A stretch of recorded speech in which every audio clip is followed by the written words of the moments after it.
IVM। नमस्कार, खेल नीति पर आपका स्वागत है। मैं हूँ राजीव मिश्रा।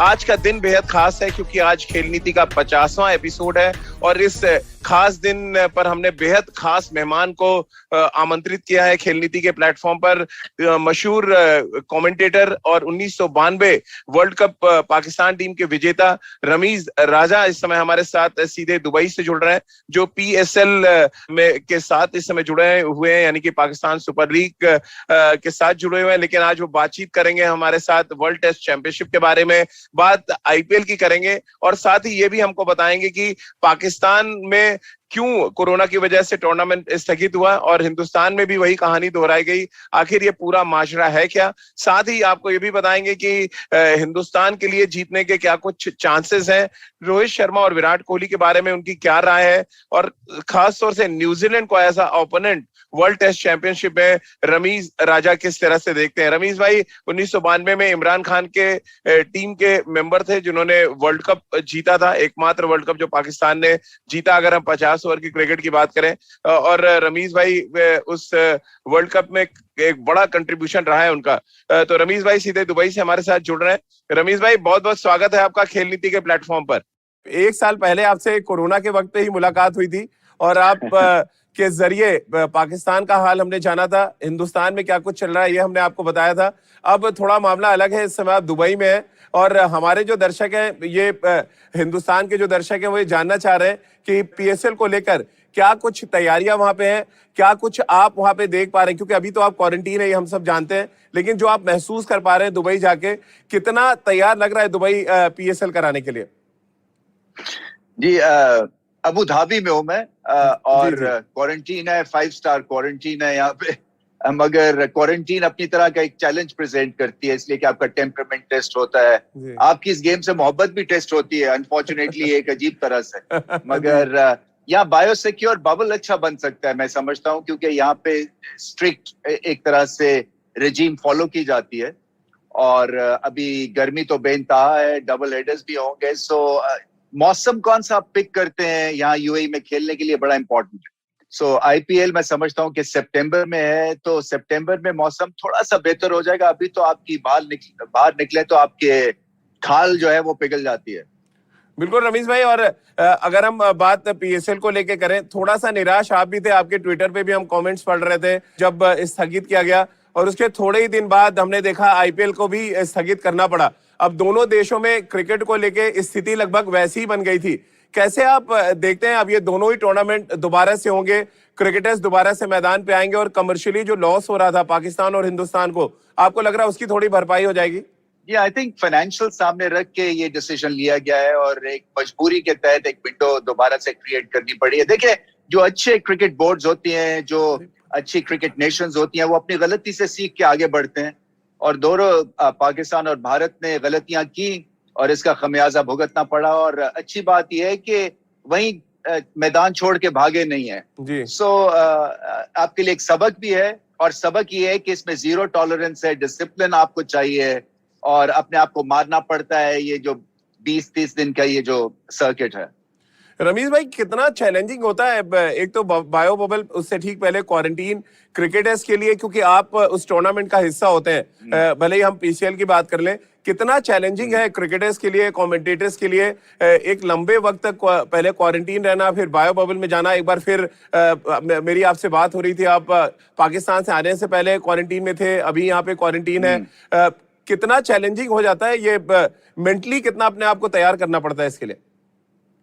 देखिए, पहले 1-2 दिन तो फर्क नहीं पड़ता, उसके बाद दिल चाहता है कि खुदकुशी कर ले बंदा। इसलिए कि ये कि जब आपको एक ऑर्डर दे दिया जाए कि आप दरवाजे से बाहर भी नहीं जा सकते हैं, तो एक खौफ सा महसूस होता है आपको।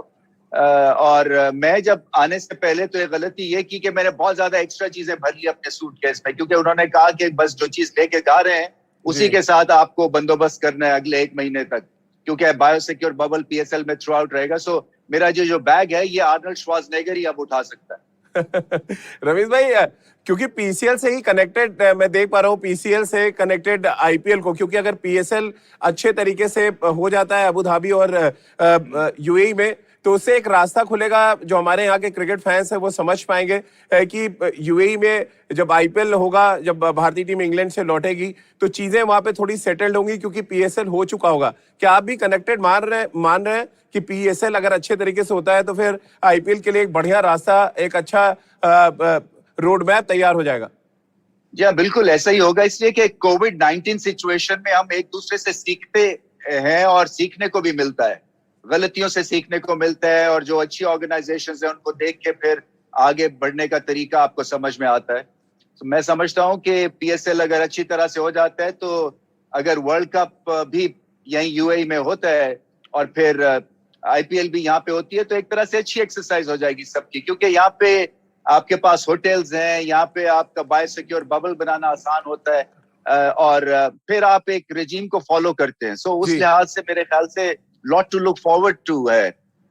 बिल्कुल, और पीएसएल से कई युवा खिलाड़ियों का फ्यूचर भी जुड़ा होता है। हमने देखा कई अच्छे क्रिकेटर्स पाकिस्तान को मिले और नतीजा यह था कि पिछले कुछ महीनों में पाकिस्तान ने अच्छी क्रिकेट भी खेली। रमीज भाई, कैसे आप देखते हैं पीएसएल, जैसे हमारे यहाँ आईपीएल एक प्लेटफॉर्म बन चुका है, क्या हम उस मापदंड पे पीएसएल को रख सकते हैं जहां से अच्छे खिलाड़ियों की उम्मीद की जाए? फाइनेंशियली तो अलग बात है, अच्छे क्रिकेटर्स का एक पूल मिले, जिसकी वजह से आज हम देखते हैं हिंदुस्तान में एक बड़ा पूल है क्रिकेटर्स का। क्या पीएसएल से भी ऐसी उम्मीद करता है पाकिस्तान? देखिए, बैटिंग अभी भी कमजोर चल रही है हमारी, और वहां पे पीएसएल को ज्यादा कंट्रीब्यूट करना है। मेरे ख्याल से जो आप एक्सपोज यंग टैलेंट करते हैं वर्ल्ड क्लास डगआउट में, और जब आप मैदान में उतरते हैं तो एक बेखौफी सी आप महसूस करते हैं, क्योंकि एक जो वो डर होता है वो आपका उतर जाता है। और हर मैच जो है वो एक सॉलिड टेम्परामेंट मांगता है, प्रेशर वाला मैच होता है, और ज्यादातर आपका लोकल टैलेंट ही क्रंच मोमेंट्स पे डिलीवर करता है, क्योंकि उनको कंडीशंस से वाकफियत होती है। सो उस लिहाज से ये बड़े इंपॉर्टेंट टूर्नामेंट्स होते हैं अपने मुल्कों के लिए, जहाँ पे आप अपने यंग टैलेंट को इंट्रोड्यूस करवा सकते हैं, उनमें बेखौफी पैदा कर सकते हैं और टेम्परामेंटली उनको स्ट्रांग कर सकते हैं। टाइम लगता है, नए टैलेंट को आने में टाइम लगता है, क्योंकि ये T20 है। क्योंकि असल अगर जब तक आपका टैलेंट उभरेगा नहीं, जब तक कि आप टेस्ट क्रिकेट में अच्छा नहीं करेंगे। बिल्कुल, और ये बहुत बड़ी बात रमीज भाई ने कही है। टेस्ट क्रिकेट पे आगे बात करेंगे, लेकिन उससे पहले एक सवाल रमीज भाई, जो हम सबके जहन में हिंदुस्तान में रह के, कि ऐसी क्या चीज है हमारे पड़ोस में, अगर हम पाकिस्तान की बात करें, वहां हम सक्सेसफुली नहीं कर पाए पीएसएल को, फिर आईपीएल को बीच में रोकना पड़ गया। ये क्या कहीं बायो बबल टूट रहा था, हमारे खिलाड़ी गलती कर रहे थे, और बहुत आराम से आईपीएल का पिछला सीजन दुबई यूएई में बहुत आराम से संपन्न हुआ, बहुत आराम से वहां पे ऑर्गेनाइज हो गया। क्या एक अच्छी चीज आप देखते हैं अबू धाबी, दुबई की अगर हम बात करें, जहां पे टूर्नामेंट होंगे, और क्या एक ऐसी गलती है जो आप देखते हैं पाकिस्तान और हिंदुस्तान ने किया? देखिए, एटीट्यूड का मसला है, क्योंकि वो एक हमारे तो क्योंकि 70% पाकिस्तान पंजाब है, तो उसमें वो एक एटीट्यूड है कि ओ जी कुछ नहीं होता। वो जो है ना, यहाँ ये यूएई में एक तो ये शुर्तों और अरब वालों को तो पंजाबी आती नहीं है, तो कुछ नहीं होता इनकी डिक्शनरी में नहीं है। यहाँ पे आपको रूल्स फॉलो करने पड़ते हैं। हमारे यहाँ हम अपना जरा गार्ड लोअर कर देते हैं, थोड़ा सा रिलैक्स हो जाते हैं, और बस उसी में फिर ये कोविड-19 आपको डसता है। तो इसका मतलब ये है कि डंडे से ही काम चलता है रमीज भाई, वो चाहे पाकिस्तान हो या हिंदुस्तान हो, आराम से समझ नहीं आती। एक ही हमें लैंग्वेज एक ही समझ आती है, आपने सही कहा। जी, रमीज भाई थोड़ी बात टेस्ट चैंपियनशिप पे भी करेंगे, क्योंकि पाकिस्तान में बहुत ज्यादा चर्चा है, हमने सोशल मीडिया पे भी देखा, तमाम लोग हिंदुस्तान को बहुत ज्यादा वजन दे रहे हैं। हम लगातार जो अलग अलग चैट्स हैं, हम आपका भी चैनल देखते रहते हैं। रमीज भाई कैसे देख रहे हैं इससे? पहले तो शुरुआत इससे कर लेते हैं कि इस टेस्ट चैंपियनशिप के क्या कुछ मायने, क्योंकि टेस्ट क्रिकेट की आप हमेशा बहुत वकालत करते रहते हैं, क्या आपकी नजर में क्या मायने हैं इस वर्ल्ड टेस्ट चैंपियनशिप के? देखिए, एक तो मैं ये समझता था कि ये जो वर्ल्ड टेस्ट चैंपियनशिप है, इसकी विंडो बिल्कुल अलग सी होनी चाहिए थी। 6 महीने की विंडो होनी चाहिए, ताकि एक मुल्क दूसरे मुल्क से खेले, हर कोई एक दूसरे से खेले, और बाकी सारी क्रिकेट जो है वो रुक जानी चाहिए थी, आपकी T20, आपकी 50 ओवर्स क्रिकेट, ताकि अगर आप टेस्ट क्रिकेट को ऊपर उठाने के लिए बेताब हैं, तो ये आपको एक विंडो इस तरह की क्रिएट करनी पड़ेगी। क्योंकि ये जो 2 साल का जो एक अरसा है, ये बहुत लंबा है। लोग जो है वो भूल जाते हैं कौन किसके खिलाफ खेला है। ये तो भारत क्योंकि फाइनल में आ गया, इसलिए कि इंटरेस्ट फिर बढ़ गया है। बट अगर आप सोचेंगे न्यूजीलैंड और कोई और टीम खेल रही होती, तो इंटरेस्ट उतना नहीं होना था। सो एक तो इसकी विंडो थोड़ी सी आपको कम करनी पड़ेगी। देखिए, भारत की बड़ी जबरदस्त टीम बन गई है, और विराट कोहली की कप्तानी में एग्रेशन भी है, एक कंट्रोल मैडनेस मैं समझता हूँ, और जो गेम प्लान है वो एग्रेशन के ऊपर बेस करता है। और जब आप एग्रेशन के ऊपर गेम प्लान बेस करते हैं तो फिर आप बहुत ज्यादा फ्री हो जाते हैं, आपकी जो नेगेटिविटी है ना वो आपके सिस्टम से निकल जाती है। सो ये सब चीजें भारत वो कर रहे हैं जो हम इमरान खान के नीचे करते थे। सो मुझे खुशी होती है कि जो 2-3 बॉक्सेस इंडिया नहीं टिक करता था वो अब बहुत अरसे से, पिछले 5, 7, 10 साल से वो टिक कर रहे हैं, और इसी वजह से दुनिया में ये मशहूर टीम बन चुके हैं, हर जगह जाके मैचेस जीते। और जब तक कि आप ओवरसीज जाके टेस्ट मैचेस नहीं जीतते आप धाक नहीं बनाते हैं। और हमने देखा कि भारत ने शानदार परफॉर्मेंस दी है ऑलमोस्ट बी टीम के साथ ऑस्ट्रेलिया में। सो इस वजह से उम्मीदें लग गई हैं। सो वो सब कॉन्टिनेंट बिल्कुल इनको फेवर करेगा और इनको बैक करेगा। रमीज भाई, आप भी as a cricket expert, as a cricketer, आप मान रहे हैं कि हिंदुस्तान का पलड़ा भारी रहेगा इस फाइनल मुकाबले में? देखिए, कंडीशन से जितनी जल्दी एक्लिमेटाइज करेंगे उतना ही अच्छा है। वहां न्यूजीलैंड पहले पहुंच चुके हैं, सो उनको एक एडवांटेज तो है, बट मैं ये समझता हूं कि ये बहुत बड़ी चीज है एट स्टेक, और भारत पूरा जोर लगाएगा। और फिर ये कि ज्यादा ओवरऑल टैलेंटेड टीम है न्यूजीलैंड से। न्यूजीलैंड के जो कप्तान है वो मुख्तलिफ हैं, वो एक गेम प्लान को फॉलो करते हैं, और अगर गेम प्लान फेल हो जाए तो फिर वो हार जाते हैं। वेयरएज इंडिया का गेम प्लान भी होता है और फिर नेचुरल टैलेंट भी आ जाता है, और कई दफा गेम प्लान जब बैकफायर कर जाता है तो नेचुरल एबिलिटी के ऊपर आप मैचेस जीत जाते हैं। बिल्कुल। और रमीज भाई, पिछली बार लगभग 1 साल हो गया आपसे बातचीत की थी मैंने इंडिया न्यूज के प्लेटफॉर्म पे, तब तेज गेंदबाजों के बारे में, भारतीय तेज गेंदबाजों के बारे में आपने कहा था कि बड़ा वाइटल रोल वो प्ले करेंगे अगले 1 साल में। और हमने देखा टेस्ट चैंपियनशिप में क्या गेंदबाजी की भारत के तेज गेंदबाजों ने। क्या ये एक बड़ा फर्क डाल रहे हैं कि वर्ल्ड वाइड हम जीत रहे हैं? एक समय जो पाकिस्तान के तेज गेंदबाज किया करते थे आपके टाइम में, कुछ वही रोल जसप्रीत बुमराह, मोहम्मद शमी हो, ईशांत हो, या मोहम्मद सिराज ने जिस तरह से ऑस्ट्रेलिया में गेंदबाजी की, ऐसा लग रहा है पाकिस्तान से पेस बॉलिंग फैक्ट्री शिफ्ट हो गई है पूरी तरह से हिंदुस्तान। हाँ, कुछ ऐसा ही लग रहा है। कुछ हमारे पीएसएल में नए फास्ट बॉलर्स आ रहे हैं, अच्छे टैलेंट है, मगर जो इंडिया ने प्रोड्यूस किया है वो कमाल का फास्ट बॉलिंग टैलेंट प्रोड्यूस किया है। इसी वजह से अब वो पिचेस डॉक्टर नहीं करनी पड़ती हैं, ओवरसीज टूर्स पे जाके जीत जाते हैं भारत की टीम, इसलिए कि ओवरऑल स्ट्रेंथ है और बॉलिंग में स्ट्रेंथ है। पेस स्पिन दोनों जो आपके जो एक खाने हैं वो कवर्ड है, जिसकी वजह से आप रिलैक्स्ड होते हैं। आपका गेम प्लान भी जो है वो फ्लेक्सिबल होता है। ये नहीं है कि बस खास कंडीशंस पे ही आप चमकेंगे, ये जो बॉलिंग अटैक है ये हर कंडीशंस पे चमकने वाला है। बिल्कुल। और रमीज भाई, खास तौर से अगर हम पूरे जिस तरह आप कह रहे हैं कि ये जो हमारा बॉलिंग अटैक है सारे कंडीशंस में चमकने वाला है, अश्विन और जडेजा का रोल बड़ा इंपॉर्टेंट आप देख रहे हैं। साउथहैम्पटन में मैच है, आपने देखा है वहां पे कैसी विकेट होती है। पिछला 2 मुकाबला हालांकि हम साउथहैम्पटन में हारे, जब मोइन अली ने 17 विकेट ले लिए थे इंग्लैंड के खिलाफ। मैं इस लिहाज से कह रहा हूँ, क्या स्पिनर्स का रोल भी उतना ही वाइटल आप देखते हैं इंग्लैंड में? बिल्कुल वाइटल है, इसलिए कि आपको थोड़ी सी ब्रेक चाहिए होती है। कई दफा पेस ऑफ द बॉल जो है वो बैट्समैन को कंफ्यूज कर सकता है, चाहे वो इंग्लिश कंडीशंस हो। सो आपके जो बैलेंस के लिए स्पिन बड़ी इंपॉर्टेंट एक रोल प्ले करता है, और ये दोनों जो आपने इंडिविजुअल्स के नाम लिए हैं, ये मौके के ऊपर आपको ब्रेक थ्रू दिलवाने वाले हैं। जी रमीज भाई, क्योंकि ऑफ स्पिनर्स की बात हो रही है, एक समय वर्ल्ड क्लास ऑफ स्पिनर्स आए पाकिस्तान से, सकलैन मुश्ताक, उसके बाद सईद अजमल आए, अब रविंद्र चंद्रन अश्विन भी कुछ वैसे ही काम कर रहे हैं। क्या रीजन आप देख रहे हैं? फास्ट बॉलर्स भी नहीं आए पाकिस्तान से, स्पिनर भी नहीं आ रहे, और हिंदुस्तान के पास आज वर्ल्ड का नंबर 1 स्पिन गेंदबाज है। एक समय जो दुनिया के बेहतरीन ऑफ स्पिनर वो पाकिस्तान में मिलते थे। देखिए, जो 2 आपने इंडिविजुअल्स की नाम ली, ये इन्होंने अपनी ग्रेटनेस बेस की थी दूसरे के ऊपर, और जब से दूसरा जो है वो उसको मतलब एक तरह से साइडलाइन कर दिया गया है। सो आपके जो अब स्पिनर्स हैं उनको अश्विन की तरह अपने आप को दिखाना है, और वो मुश्किल काम है, इसलिए कि अश्विन एक लाजवाब ऑफ स्पिनर है, इसलिए कि उनका फ्लोटर है, स्पिन भी करते हैं, मुख्तलिफ एंगल से वो बॉल करते हैं, समझदार हैं। सो इस पे टाइम लगता है। ये जो इस तरह का एक वन ऑफ जीनियस आते हैं, ये बड़े मुश्किल से पैदा होते हैं। सो आपको वैल्यू करनी चाहिए अश्विन की। रमीज भाई, तमाम क्रिकेट एक्सपर्ट्स का ये भी कहना है अश्विन के बारे में कि वो 600 से ज्यादा विकेट ले सकते हैं। कुछ तो ये भी मान रहे हैं कि मुरलीधरन का भी रिकॉर्ड वो तोड़ सकते हैं, क्योंकि फास्टेस्ट 400 विकेट लेने का काम अश्विन ने किया, 78 टेस्ट मैचों में लिए उन्होंने। एज अ एक्सपर्ट कैसे आप देखते हैं उनके करियर को और क्या आपको मुमकिन लग रहा है 800 विकेट तक पहुंचना? देखिए, जिस हिसाब से वो विकेट्स ले रहे हैं, आपने अभी बताया कि क्या रफ्तार है उनकी, सो मेरे ख्याल से रिकॉर्ड तोड़ भी सकते हैं, फिट रहे वो।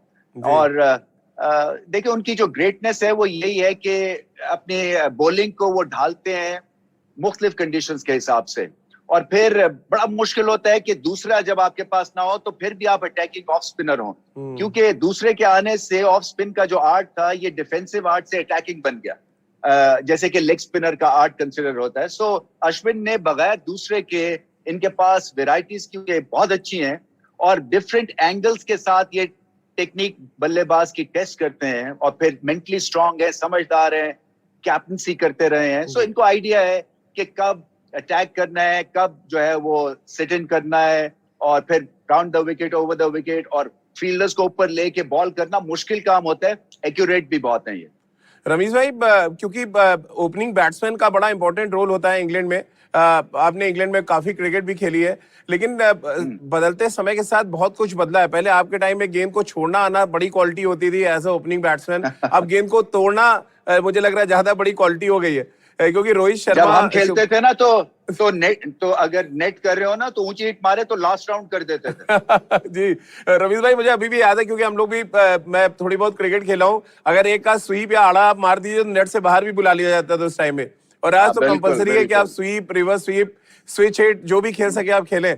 कैसे आप देख रहे हैं अब दोनों एंड से, अगर आपको डैशिंग बैट्समैन पारी की शुरुआत कर रहे हो, रिस्की आपको लग रहा है रोहित शर्मा और शुभमन गिल इंग्लैंड के कंडीशंस में टेस्ट चैंपियनशिप का फाइनल, आपको लग रहा है एक थोड़ा रिस्की काम है, सामने टीम सऊदी और ट्रेंट बोल्ट जैसे गेंदबाज होंगे? नहीं, रिस्की नहीं है, आपको ज्यादा सोचने की जरूरत नहीं है, आपको जाना है और जाके अपनी गेम खेलनी है। और अगर देखें, एग्रेसिव रहना तो बड़ा इंपॉर्टेंट है, और ये भारतीय जो बल्लेबाज हैं इसी के ऊपर अपने अटैक बेस करते हैं, क्योंकि इनकी सोच एग्रेसिव है। सो अगर हाफ वॉली है, उसको ड्राइव करना है, चाहे इंग्लैंड में खेल रहे हो या भारत में खेल रहे हो। हाँ, थोड़ा सा आपको आधा घंटा हल्का हाथ रखना है, उसके बाद फिर जब आप सेटल हो जाए, जैसे कि बेसिक प्रिंसिपल्स जो बैटिंग के हैं वो 100 साल में कुछ ज्यादा बदले नहीं है जी। सो अगर आपके पास इस तरह का ओपनिंग पेयर है तो उसको आप बैक कीजिए, वो और रोहित शर्मा अगर चल गए तो फिर आपको वो 200 करके देंगे। बिल्कुल। और रमीज भाई, आपके फेवरेट विराट कोहली के बिना चर्चा शायद अधूरी रहेगी। विराट के बारे में हमेशा आपके जो कमेंट्स होते हैं सोशल मीडिया पे, वो हिंदुस्तान में बहुत सराहे जाते हैं, लेकिन अभी प्रॉब्लम क्या है, 2019 बांग्लादेश के खिलाफ के बाद से वो शतक नहीं लगा पाए। एक लंबा टेस्ट दौरा है उनके सामने, पहले टेस्ट चैंपियनशिप, फिर इंग्लैंड में 5 टेस्ट मैचों की सीरीज, और वो जगह है जहां पे विराट हमेशा स्ट्रगल करते हैं। क्या कुछ सजेशन आप देना चाहेंगे विराट को इस बार इंग्लैंड दौरे के लिए? देखिए, मैंने जितनी उनकी ऑफ लेट बैटिंग देखी है, मुझे लगता है कि अपनी रिस्क ब्रेक करके थोड़ा सा क्रॉस द लाइन ज्यादा खेल रहे हैं लेग साइड पे। सो अगर अपने पोजीशन को मेंटेन रखें और सीधा खेलें, और उसके बाद फिर ये फ्लिक्स अपनी खेलें, तो कोई हर्ज नहीं होगा। हालांकि उनको पता है कि उनको क्या करना है, ज्यादा सोचने की भी जरूरत नहीं। कई दफा आप ज्यादा सोचते हैं, प्रेशर डाल लेते हैं कि रन नहीं हो रहे, सेंचुरीज नहीं लग रही, वो खुद ही हो जाती है काम। मगर एज लॉन्ग एज कि आप पहले 20-25 रन सीधा करें, सीधा खेलें और रिस्क को ब्रेक ना करें, I think Virat Kohli major successful batsman बन सकते हैं। बिल्कुल मगर इस टेस्ट मैच में बिल्कुल। और बाबर आजम जिस तरह की बैटिंग कर रहे हैं रमीज भाई इन दिनों, हिंदुस्तान में हमारे जो सभा भाई, हमारे जो क्रिकेट एक्सपर्ट्स हैं, निखिल चोपड़ा, सबने उनको बहुत हाईली रेट किया, और फैब 4 की जगह फैब 5 अब बोलना शुरू किया, जहां पे बाबर आजम को जगह दी गई। हमने एक यहाँ पर कॉन्टेस्ट भी किया था जिसमें वर्ल्ड वाइड बाबर आजम को बहुत ज्यादा नंबर मिले थे। कैसे आप उनका देख रहे हैं पिछला 6-8 महीना जिस तरह से गया है, और क्या आपको लगता है कि अब वो उस जगह पे आ गए हैं जहां से वो विराट, रोहित शर्मा या केन विलियमसन, जो रूट, स्टीव स्मिथ जैसे बल्लेबाजों के कतार में खड़े हो जाएं? देखिए, बहुत अच्छा खेलते हैं, इसलिए कि उनके पास टाइम है, बैलेंस शानदार है, और अपने हिसाब से वो व्हाइट बॉल क्रिकेट खेलते हैं। कहीं आपको दिखेगा नहीं कि जबरदस्ती कर रहे हैं, गेंद को मसल कर रहे हैं।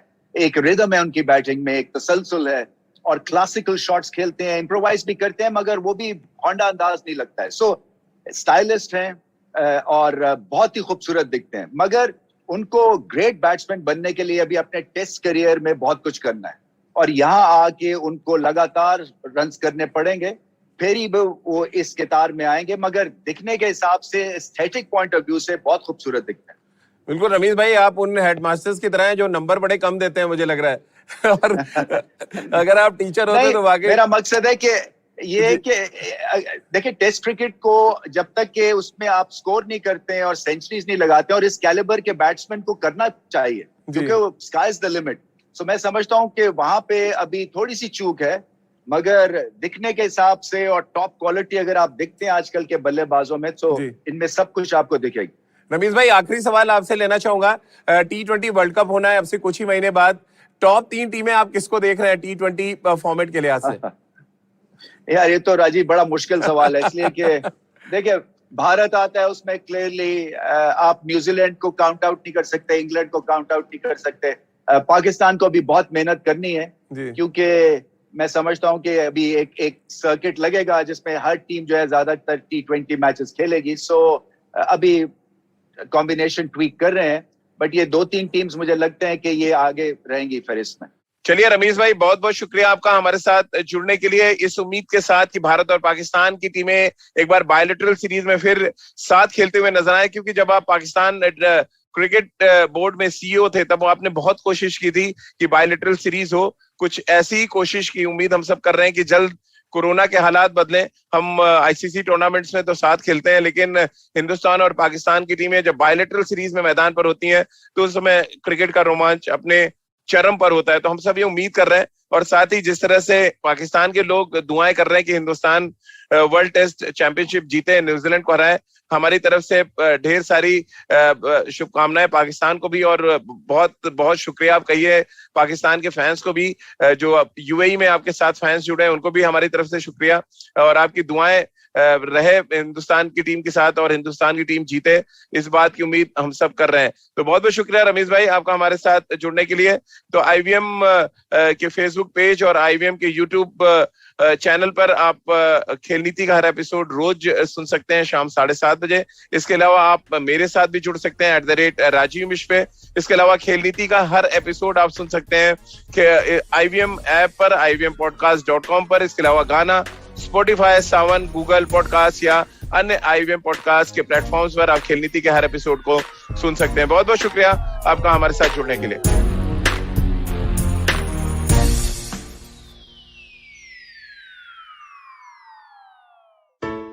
I hope you enjoyed that show. If you aren't following us on social media, please do. We're IVM Podcasts on Twitter, Facebook, and Instagram.